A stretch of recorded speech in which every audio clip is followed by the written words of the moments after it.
বাড়ি মানে আনন্দ, আর আনন্দ মানে আমাদের পরিবার। আমাদের পরিবারে মানে আমরা সবাই মিলেমিশে একসাথে থাকতে, অনুষ্ঠান করতে বড্ড ভালোবাসি। এই হলো আমি বসে গেছি টমেটো কাটতে, আর এখানে দেখা যাচ্ছে একে একে সবাই কাজে ব্যস্ত আছে। কারণ কি, আমরা সবাই মিলেমিশে একসাথে খাওয়া দাওয়া করব। আমার শ্বশুরাই 8 ভাই, আর তার ঘরের ছেলে মেয়ে, আবার তাদের ঘরের ছেলে মেয়ে, মোটমাট 3 প্রজন্ম। এটা হলো কাকা শ্বশুর, আর আমি, এবং আমার এই যে পাশে আছে আমার চাচি শাশুড়ি, আর এটা হচ্ছে আমার যা হলুদ ড্রেসে। তো আমরা একসাথে বসে এখানে আদা রসুন পেঁয়াজ ছিলে নিলাম। এই যে আমার বড় যা বসে বসে পেঁয়াজ ছুলে দিচ্ছে। আমরা সবাই মিলেমিশে হাতে পাতে কাজ করতে পছন্দ করি, আর আমাদের বাড়িতে সব এই ধরনের অনুষ্ঠান হরহামেশাই লেগে থাকে। আর এক বিয়ের মানুষ এক বাড়িতেই পাওয়া যাবে, মানে এখানে সবাই একসাথে হলে আর কোনো কিছু লাগে না।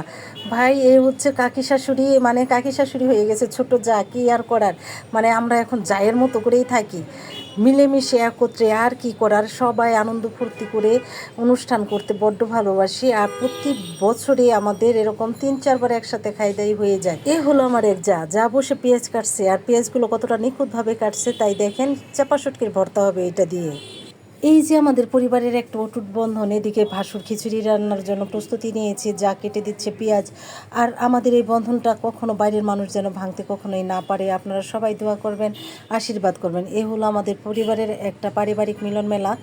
আমরা যেহেতু আমার শ্বশুরা 8 ভাই, আর তার ঘরের ছেলে মেয়ে, আবার আমাদের প্রজন্মের সন্তানেরা, মোটমাট 3 প্রজন্ম আমরা এখানে একত্রিত হয়েছি। আর এই অনুষ্ঠানটা আমাদের বাড়িতে হরহামেশাই হয়, যেহেতু আমার শ্বশুরা সবাই মিলেমিশে বসবাস করতে সবসময়ের জন্য পছন্দ করেছে।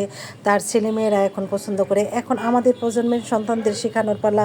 আমরাও তাদের যথেষ্ট পরিমাণে শেখানোর চেষ্টা করছি যে কিভাবে মিলেমিশে একসাথে বসবাস করা যায়। ভুনা খিচুড়ি আজকে কিন্তু একদম রেডি, সবাই খেতে বসে গেছে। বনে বনে দেখো কতটা মজা করে খাচ্ছে, ওরে বাপরে, ওদের দেখেই বোঝা যাচ্ছে কতটা ইয়ামি হয়েছে আজকের খিচুড়ি। ছিল ভুনা খিচুড়ি, চাপা শুটকির ভর্তা, লেবু, পেঁয়াজ, কাঁচামরিচ, কী যে স্বাদের খাবার। আর খাবার যেমনই হোক না কেন, এই যে মিলেমিশে যে আমরা সব একসাথে এরকম কেঁচুর মতো একসাথে পেঁচিয়ে থাকতে পছন্দ করি, এটাই সবচেয়ে বড় কথা। দেখো জায়ের গোষ্ঠীরা কী করতেছে, সব জাগুলো একসাথে এখানে বসে আছে।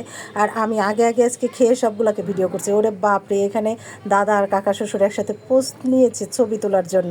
কি আর বলবো বন্ধুরা, সবাই এভাবেই থাকতে পছন্দ করে। এমন ভালোবাসা হয়তো বা আর কোথাও কখনো গেলে পাবো না, আর পেতেও চাই না। যেন বারবার এই পরিবারের সাথে আমি যুক্ত থাকি, যতবার জন্ম হোক এই পরিবারেই যেন বিয়ে হয়, এই পরিবারের সদস্যদের সাথেই যেন থাকতে পারি। আর আমার স্বামীর সাথেই যেন আমার বারবার এরকমই মিলন ঘটে, শত জন্মে শতবার।